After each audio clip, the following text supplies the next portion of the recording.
여러분 평생을 살아가면서 많은 선물을 주고 받으셨을 텐데 여러분 받은 선물 가운데 가장 값진 선물은 어떤 선물입니까? 혹시 다이아몬드 반지입니까? 아니면 명품 가방입니까?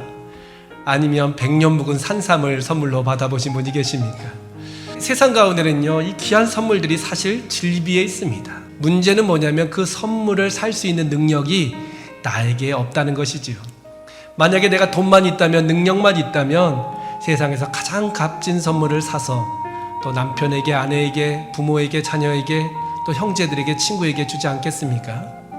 근데 오늘 말씀해 보니까 만왕의 왕이요 만주의 주가 되시는 하나님께서 오늘 우리에게 선물을 주셨다라고 기록되어 있습니다. 더 정확히 말하면 하나님께서 이미 선물을 주셨고 지금도 이 선물을 계속 주길 원하신다라는 것입니다. 그 선물의 내용이 오늘 에베소서 2장 8절 말씀에 기록되어 있는데, 은혜에 의하여 믿음으로 말미암은 구원이다. 좀 복잡하지요. 간단하게 하나님께서 주신 선물은 바로 뭐냐면 구원의 선물이다 라고 기록되어 있다는 것입니다. 구원, 뭐 10원도 안 되는 구원. 만왕의 왕이요 만주의 주가 되신 하나님께서 우리에게 주신 선물이지만 우리는 그 선물의 가치를 잘 몰라서 때로는 그 구원의 기쁨도 없고 감격도 없이 살아갈 때가 많이 있다는 것입니다.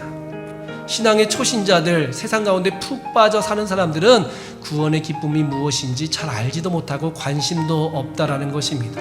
그러나 주님께서 우리에게 선물로 주신 그 구원의 감격은 세상 가운데에 큰 절망과 실패와 낙심을 해본 사람이라면 그 가치를 알 수 있다는 것입니다. 하나님께서 그 구원을 어떻게 주셨는가? 은혜로 주셨다라고 말씀하고 있습니다. 이 은혜는 헬라어로 카리스라고 하는데 우리가 잘 쓰고 있는 카리스마와 같은 뜻입니다. 바로 하나님의 선물이라는 것이죠. 은혜를 주셨는데 하나님께서 거저 주셨다는 것입니다. 그런데 거저 주셨다는 것이 그냥 하나님께서 있던 것을 주어다가 우리에게 주신 것이 아니라 더 정확히 말하면 대가를 지불하시고 우리에게 거저 주셨다는 것입니다.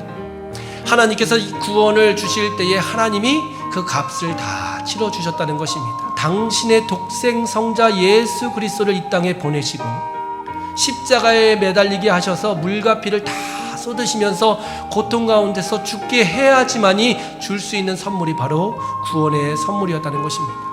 요한복음 1장 12절 말씀처럼 영접하는 자 곧 그 이름을 믿는 자들에게 하나님의 자녀가 되는 권세를 주시겠다 주님은 말씀하신 것입니다. 오늘 하루를 살아가는 동안에, 이번 주 한 주를 살아가는 동안에 여러분 세상의 마음 뺏기지 마십시오. 세상 가운데 우리의 마음이 흔들려서는 안 됩니다. 나에게 구원을 주시는 참된 하나님, 그 은혜로 말미암아 구원에 참여하게 하신 그 하나님의 놀라운 은혜를 찬양하며 그 사랑을 찬양하며 그 주님과 동행함을 통하여 한 주간 승리하시는 복된 여러분 되시기를 주님의 이름으로 축원합니다.